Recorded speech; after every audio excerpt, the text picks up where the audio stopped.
Formatting dates and times is a common task in Python, especially when you need to display them in a specific way for any sort of logging or file naming.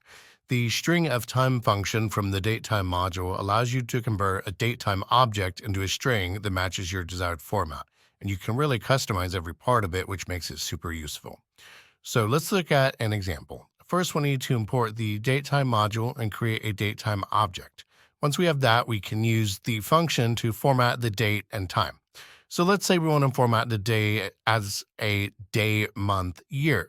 We use the format code %d, %m, %y, where %d represents the day, %m represents the month, and %y represents the 4-digit year. Now we can also format the time as an hour, AM, PM. And in this case, we would use %i, %m, %p. And in this case, %i is the hour in a 12-hour format, %m is the minute, and %p adds the AM or PM suffix. And now we can even combine both date and time formats within the same function call by merging the format codes, giving you something like %d, %m, y, I, and p. So we're combining the two there. And this flexibility makes the function incredibly useful in various scenarios. If you found this video helpful, please consider liking and subscribing, and leave a comment letting me know what topic I should cover next.